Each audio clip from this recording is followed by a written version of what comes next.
Let's get right to it with Trace Gallagher live in our West Coast newsroom, who has the latest on this story tonight. Hi, Trace. Hi, Martha. The number we're hearing is 3, and U.S. officials say one of the missiles failed during the launch process and the other 2 failed in flight, though they are not saying how far they went. But South Korean media says a missile launched from one of North Korea's eastern provinces, which is on the opposite side of the Korean peninsula from Seoul, appears to have been a ballistic missile that flew about 150 miles and then landed in the ocean between Japan and the Korean peninsula. The firing comes one day after North Korea's state-run media released pictures of Kim Jong-un inspecting a missile site that appears to show North Korea's missile program has made unexpected advances. The photos include a previously unseen missile that experts say might be the key words there, the next generation of missiles the North has already fired.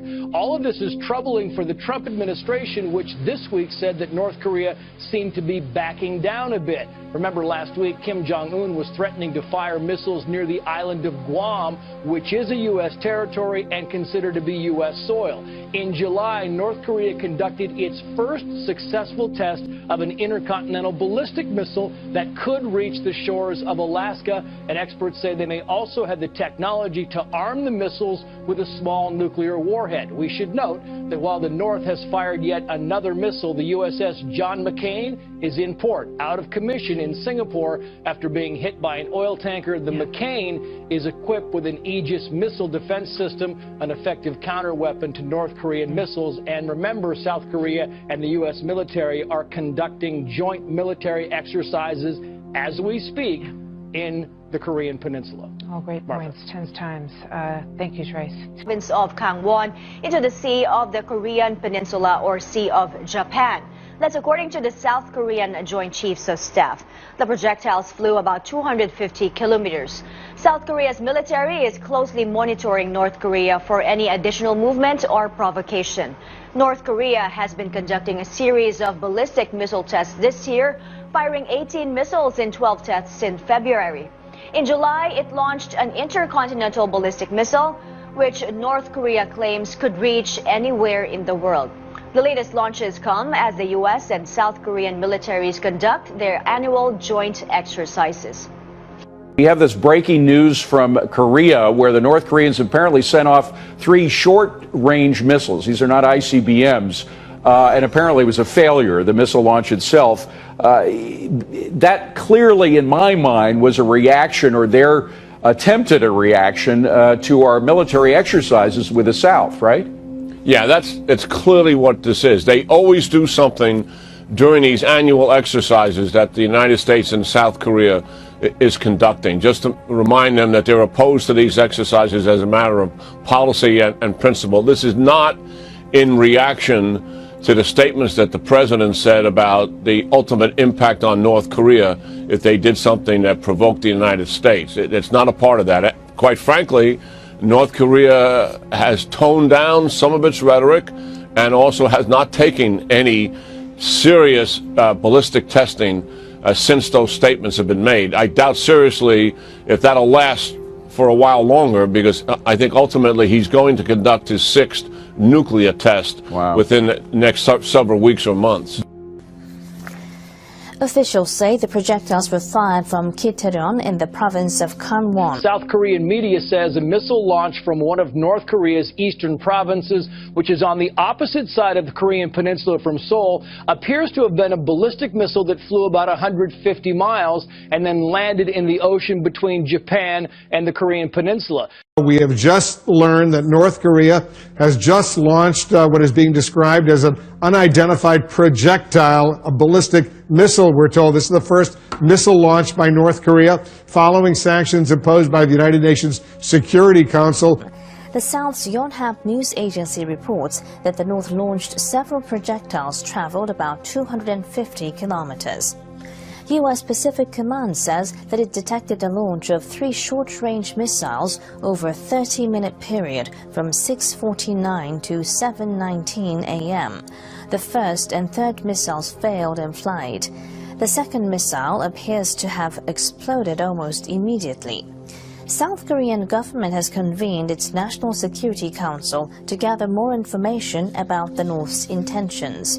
This is another Fox News alert. Reuters is reporting that North Korea has fired an unidentified projectile into the sea off its eastern coast, according to the South Korean news agency.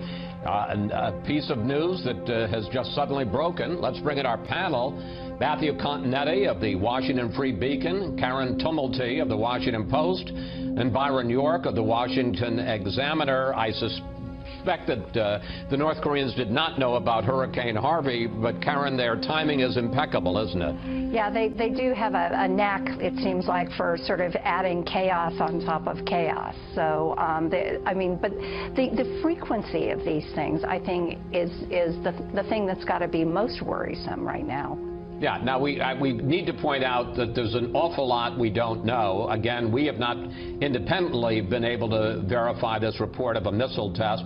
We don't know anything about the nature of the missile, whether it was medium range or long range, anything like that. So, but it does seem to be an indication. There are a couple of sources now reporting that North Korea has fired another projectile. One assumes it's a missile. Byron, it's interesting because there had been some talk on the part of the Trump administration that maybe Kim and his regime was backing off and quieting down a little bit. After all, the threats that talk about fire and fury, now apparently not so much. That's right. We should never be surprised when North Korea does this, but I believe the Secretary of State Rex Tillerson said a few days ago, well, gee, it's been a good while since they've last fired a missile. The idea being that they had backed off. Now, if this is true and they've done it again, I think Tillerson will have to reconsider his statements. But I think there was some optimism in the administration with this idea that perhaps they had backed off the threats to Guam and maybe just pulled back a little bit. So we'll have to see what this is now. All of which would seem to point out, Matthew, something that is fairly self-evident, which is you can't count on Kim Jong-un to do anything except the unexpected. No, not at all. We have to learn what missile they fired and where it was directed, of course. That plays a lot into exactly what type of response he's expecting from the United States. Though you get the sense sometimes that we have President Trump with a whack-a-mole presidency. You know, he hits one crisis in Afghanistan, he has another crisis on the domestic front, and just when you think that the North Korean front is settled down, here he...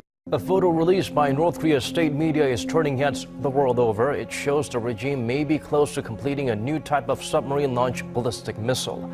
Kim Hyun-bin zooms in on the development which could further escalate tensions on the peninsula. A recent photo unveiled by Pyongyang indicates that the regime is close to developing a new submarine ballistic missile known as the Pukguksong-3. The chart shows the structure of the SLBM displayed behind North Korean leader Kim Jong-un during his visit to the Chemical Material Institute at the Academy of Defense Science earlier this week. Many experts believe that North Korea could be in the final stages of developing the missile. In a recent video, Pyongyang released footage of possible body of a Pukguksong-3 SLBM, so I believe it is near completion. Earlier this year, the regime fired a new intermediate-range SLBM known as the Pukguksong-2, which is known to use a solid-fuel engine. North Korea is trying to perfect the solid-fuel engine since this makes it harder for satellites to detect the missiles before launch. Experts say that the regime could have even test-launched the Pukguksong-3 engine in their recent co-launch test in late July. I believe the recent 3 cold launch engine tests from the regime were from the newly built SLBM. Experts say North Korea will consider the most effective date to maximize their provocations when planning to test launch the new missiles.